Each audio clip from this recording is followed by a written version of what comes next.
I'm Kevin Connor. I'm the director of the Public Accountability Initiative.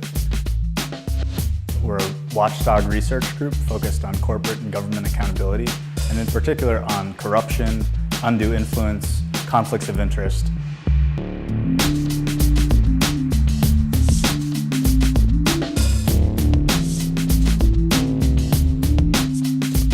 Related to energy, finance, predatory financial issues, or wasteful government subsidies. We do work on a whole range of issues, and we release research reports, publish articles, and also maintain a website called littlesis.org, which is like the opposite of Big Brother. It's a research database tracking information on powerful people and organizations.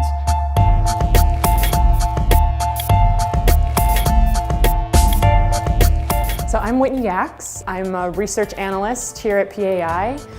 PAI runs a website called littlesis.org, and it's basically an involuntary Facebook of powerful Americans. So the name Little Sis comes from the idea that it's the opposite of Big Brother. Instead of the powerful watching us, we're watching them.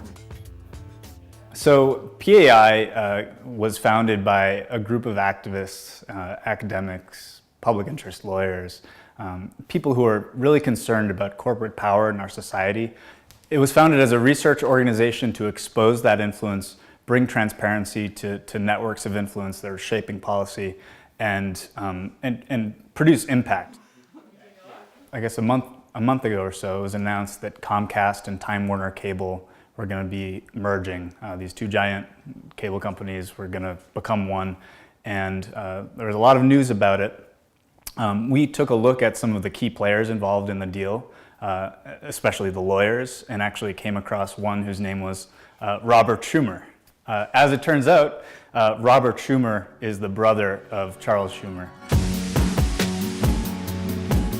Initially, after the merger was announced, he went out there, sent press releases out, saying that this was going to be a good deal for New York, said it was going to be a good deal for Buffalo, even though the merger raises huge consumer concerns. And so his brother was involved in the deal. He didn't disclose this, he didn't recuse himself until we brought it to light. You know, that's the kind of work that we do here, and it's work that doesn't necessarily get done otherwise. The result of our research was that Chuck Schumer recused himself from oversight of the deal because his brother played such an integral role and was a key player in setting up the merger and was poised to profit from this relationship.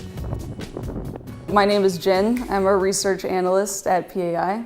So part of my job here is to follow current events and follow the news cycle and try to respond to that with power analysis. We just don't think about who the experts are. People get on TV and say that they're an expert, and we don't know.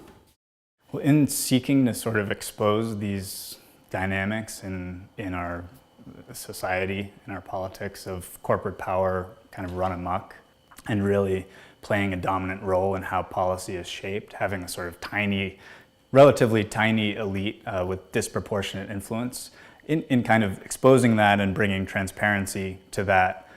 We hope to sort of have impact around these individual cases, but in the process, open up space for real democracy and real participation to make sure that, you know, the people calling all the shots are not just the people who head large corporations or have a lot of wealth and connections. Our work has been covered in the Washington Post, the New York Times, the Wall Street Journal, the AP. Our work makes national headlines even though it's produced in this humble office in Buffalo. PAI could be headquartered anywhere, and that's something that's really crucial to our work. We have the internet, accessing databases that 20 or 30 years ago didn't really exist. 20 or 30 years ago, we really couldn't have done this work without being in Washington, without having tremendous resources at our disposal. Nowadays, we can do it from Buffalo. We could do it, like you said, from anywhere. Buffalo has a lot of things going for it as a place to locate any organization. It's a really beautiful community. It's an affordable one. I'd say it's on a sort of upwards trajectory after decades of disinvestment. You know, I came to Buffalo six and a half years ago, and I really fell in love with this place. And that's definitely a big part of the reason why we're here, the community.